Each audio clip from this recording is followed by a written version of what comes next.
on this, and we're flying by the seat of our pants here. Good. All right, so, buddy, Aussie. Good. Now that was a mistake on my part because I didn't look at the collar to see where the level was at, and it was too high, and I tapped it too high, and that was improper. That was unfair to the dog. That's why we always say make sure you pay attention to where your dial's at. His working level is anywhere from a 4 to a 6, and then 8, 9, 12. You know, depending on what's going on in my patterns, where his brain is at, I may raise it depending. But that was on 11. Without any preliminary, without any, and his brain wasn't ready for it, and he yelped, you know. So I don't want to let you guys see that, but things happen. And the goal is to use the tool in the proper way. I don't use a stem collar in the general sense as a punishment tool. I use it as a signal and teach the dog to turn it off, and then I use it that way, and I'm going to show you that here in a second. So right now I've dialed it down to a 6. And again, 6 to 8 is usually his working level. Go up higher than that, that's where we're getting to a discomfort, and he'll do it when he's in a flow, but I'm not going to 20, 25, 30, 45. I don't need to because I've layered it in properly, and the dog understands it, right? So there are times that we make mistakes. I'm not perfect. I'm human just like anybody else, right? But again, stem collar is a very powerful tool, and if in the wrong hands or used improperly, it can be a very negative thing, especially for what the view of the public is, and that's what I care about more than anything. So I want to try to accent this to you that basically, in a nutshell, it's not about the tool. It's about the person that's using the tool. That's what's important. Buddy, couche. Good. Asi. Nabu. Couche. Good. All right, so I'm using hot dog. Easy. Good. And he's a shark for the hot dogs. I've always had a problem with him, and it's because of how good. How I use them, and I tease the dog, and I really bring up drive towards that food, which creates a lot of this. And it's something you've got to be aware of. Good. Easy. Good. Trying to get him to use his tongue. And if I spent more time with that as a puppy, I'd have a lot better time now.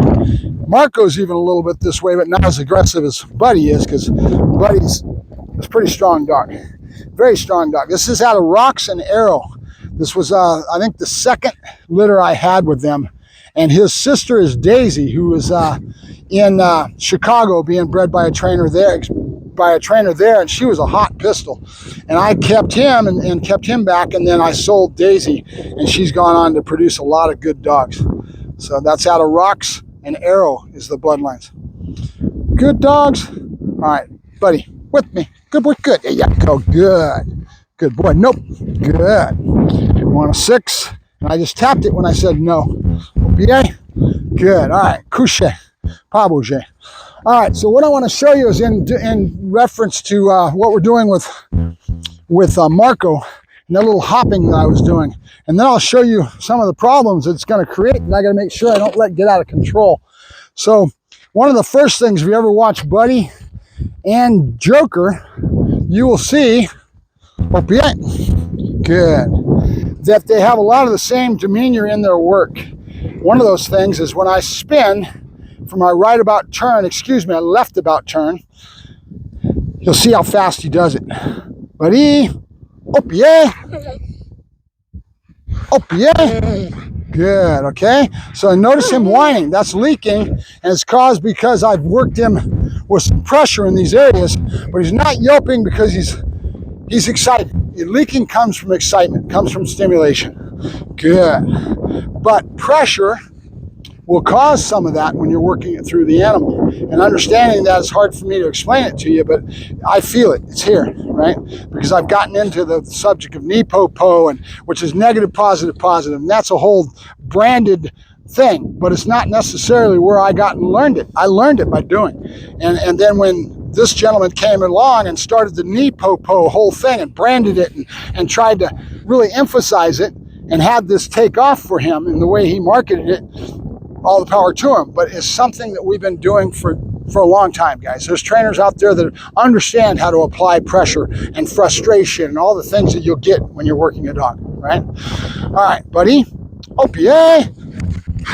Good. Notice how fast he swings around, okay? So that's part of it. Now let's show you the other one. Here. Good. Well, we got him in front. Good. Buddy. Up, yeah. Notice how he jumps up in one thing and then makes it all one thing. He doesn't step. That's what I'm after with Marco. Good. So let's do, now I'm going to bring out the BALLs, and as soon as I do, his mental attitude's going to change. See it? Look at him. This is what he lives for. Goose. Nope. Good. Buddy. Here. Good. Yes, good boy, good. And we're getting into reward placement, where that ball is going to appear, and it changes his mental attitude. Buddy, out. Good. Yes, good boy, good. Buddy, out. Yes, good boy, good. And my level's on a 6. He can feel that. And so all I've got is a little communication. It's not high at all. Out. It's on that low stimulation. We're always talking about using the stim collar in a low stimulation and teaching the dog to turn off the stimulation. That's the way I use it 90% of the time. Couche. Can I use it for punishment? Yes. Do I use it for punishment? Periodically. Okay. So, buddy. Here. Up, yeah. Nope. Nope. I'm asking for criteria right now. He knows where the ball's at. He's looking for it. He's all over it. Look at his attitude, right? The double hop, which is not a good thing, by the way. Good. Nope. And that's coming from that excitement level that he's got because he knows where his reward, yes, reward placement's at, right? Good. Buddy, out. Goose. Good. So how do I get a dog to go fast? I get it by emphasizing speed all the way through things and dog's name first preparatory to a command. Why do I give dog's name first? Because I'm giving the dog a cue that's putting his brain in gear and he knows something's coming. OPA, remember, the dogs are very contextual. And from these locations, the reward placement and other locations, there can only be 2 or 3 things that he's going to do. An example, when he's at my side right now, and he's expecting his BALL, he's only going to have 2 or 3 spots to go to. So from this position, he would be going behind the alley, behind my back, and or going off to the outside when I say BALL. And if you watch the dog, you will see, making sure that the leash is not around my legs because he takes off. You got to be careful with these long lines. All right, buddy. Good, buddy. Watch what happens when I say BALL. He's going to take off without even me moving, okay? Because I'm going to move this BALL up and over my head. That's what's creating this dog looking at me because he's expecting it. He's used to seeing it go over my head, and he's waiting for it. Pause level, time. Dogs are very cognizant and aware of time levels. 1001, 1002, that's a time level, right? How long does it take? They're very aware of it, especially in a training sense. Buddy, ball. Okay, and I didn't even I raised my hand after I said it because I knew he was going to take off, right? That's the reward placement. Good boy. So these are a lot of the things that I've got to try to work Marco in through to get him to understand the concepts that I'm asking of him. Buddy already understands all these concepts. Buddy, out. Goose. Asi. Good. Yes. Good boy. Good.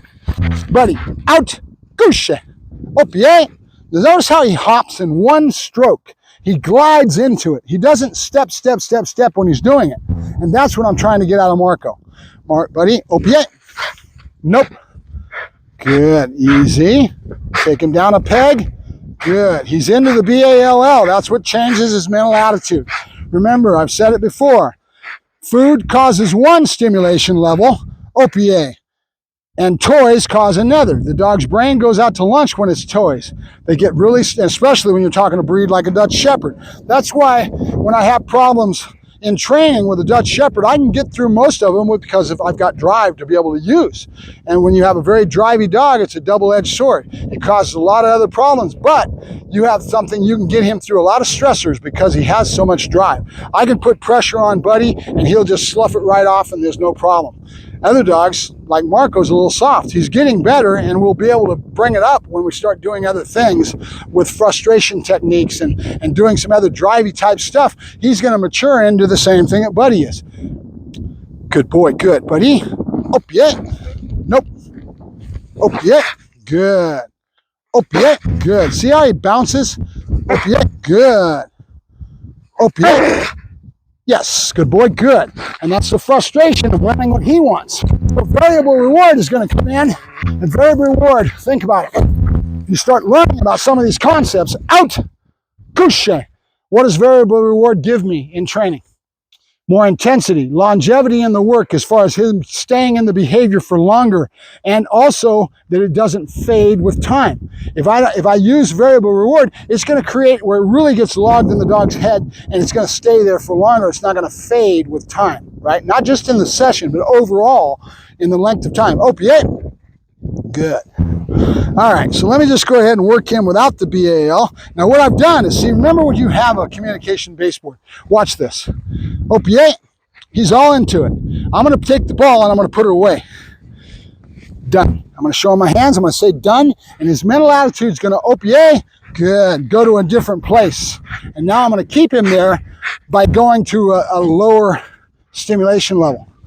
Now, there was a trainer yesterday that started talking about baby talk. He was working a reactive dog on a fence line with a female behind the fence, and he started getting into the subject of talking about baby talk. And it really kind of irritates me in a way, because when I work with a customer, I try to teach them to accent their voice tone. I have my rate of voice tone from a very low bass up to a squirrely. And when you ever see law enforcement, they go to the schools to get certified with their dog, and they get paired up with their animal. One of the first things those trainers will teach them, good boy, we're done, we're done. Good boy, we're done. Nope, we're done.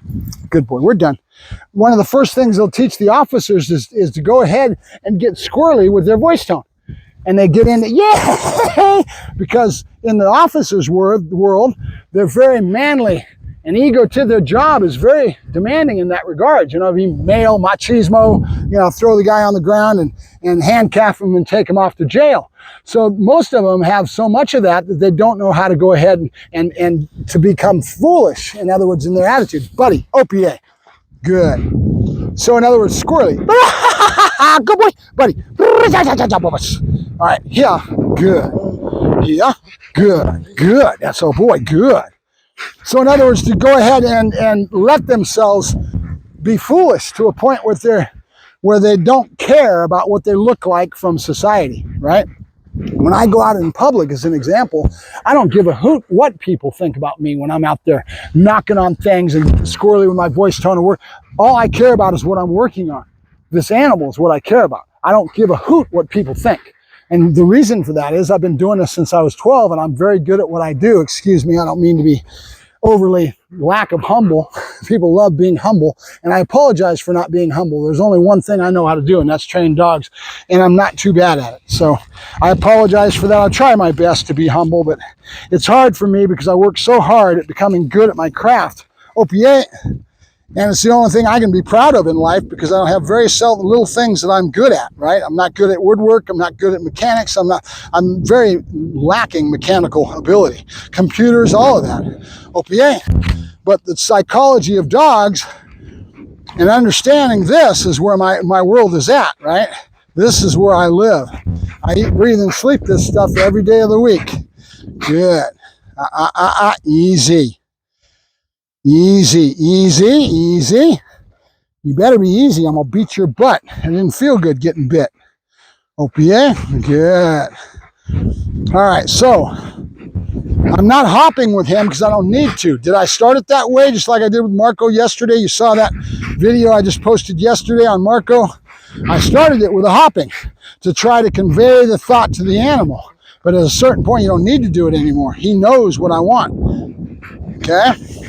OPA. Good. Good. Good. OPA. Good. Couche. Nope. OPA. Buddy. Couche. No. OPA. Good. So what I'm going to do now is I'm going to accent what I'm after, which is speed. Dog's name first. Buddy. Good. Done. Done. Nope. Now I emphasize done just in case he saw it, because they see everything. Buddy, Gusha, good. Asi, Gusha, good. Here, good boy, good. Opie, good. Now all that vocalizing, all that leaking would get me a lack of points, believe me. Back up. It's not a good thing, but remember, I don't compete. My dog has to work though. Good. Quiet. Quiet. Good. And why this is legal, and when I say quiet, is, and I can give him corrections for it, because I've got so much of a communication baseboard that he understands what I want out of him, right? There's a certain amount that is not controllable by the animal. He's doing it without even thinking about it. It's coming from his inner being. You know, that energy levels and Opie. Good. Done. Good. Now I'm getting rid of the leash, which means I don't have as much tactile communication coming from me to the dog. And now it's going to be with a stem collar, Opie. But the main thing is that there's no directional with a stem collar, right? Remember that. Nope. Good. Good. Weave. Good. Good. Good. Opie. Good. Opie. Let's try it again. I don't know how much we're on camera. Weave. Good. Good. Opie. Couche. Nope. Couche. Opie. Couche. Now, I should have got out and competed with him, because he would have been kicking ass and taking names, and I'd be as famous as other trainers that I know that have gone to the podium. Buddy, Opie. Opie, good boy, good. Back up. Good. Couche. Pas bouger. All right, so that's a little demo and a little yak session in regards to Buddy and kind of what I'm trying to get out of Marco. All right, I'll talk to you later. Buddy, Asi. Asi. Good. We're only out of 6, but you saw him still react, and that's fine. That's what's the power of a stem collar. Buddy, Couche. Good. He anticipated, which is something I can work through. Buddy, Nabu. Couche. Now, see, there's what he's doing. He's starting to read minds, because I have a pattern that I give, and then you got to see it, and then you break pattern and make sure you work him through that so he doesn't anticipate. Buddy, Asi. Nabu. Babouge. Good, good. One of his ways is just like this. Let me back here. There we go. Making him wait and wait for me to bring the BALL to him. Yes, good boy, good. So he stops anticipating, because he's got to wait for you to come to him to get what he wants. Out. Couche. Opie. Couche. Good. Remember, all these markers mean something to the dog. Good is a duration marker. It means good, you're doing the right thing. Keep it up. Good. Asi.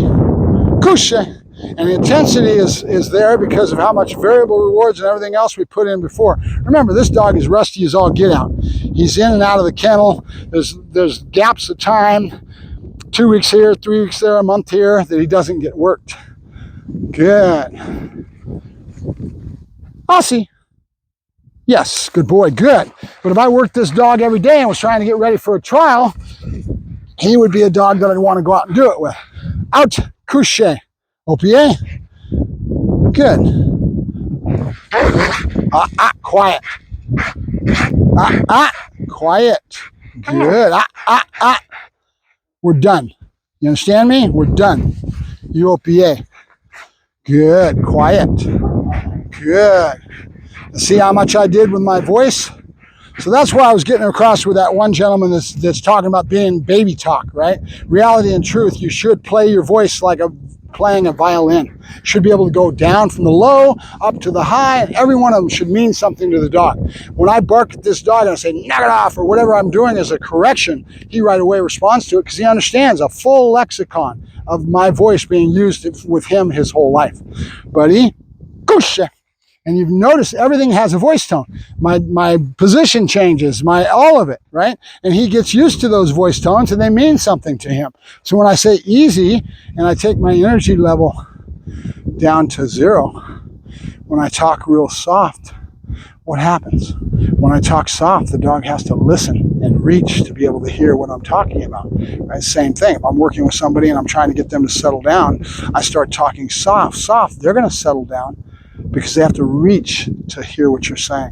You understand what I'm saying? So that's energy, right? That taking it from 1,001 to 0 is what I call it. So if I have a dog that's very hyperactive, I may go squirrely on purpose, cause him to get all squirrely, and then nip him down and I'll go down to 0. Real quiet, real slow with my movements. Take my whole body language, my whole energy level down to a very low spot. So the dog starts to learn to settle down. Pas bouger. Place. Good. You ready? Spin. Good. Spin. Nope, not yet. Not that way. Good. There you go. I want to use food, but he's already nailed me once this morning. He's too excited. Good. Touch. Here, touch. You don't remember that one? I should have put a variable reward into it. Yeah.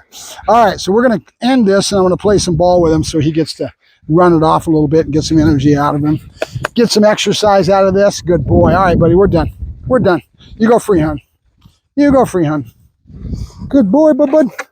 You go free, hon. And that's how we end our sessions, by the way. We just say done. We go back to normal life, and he's going to go looking for the hot dogs I've dropped on the ground. Buddy. Up. Couche. Pas bouger. All right, Mark Ferrasci, Protect Dog Training with Buddy. Talk to you guys later.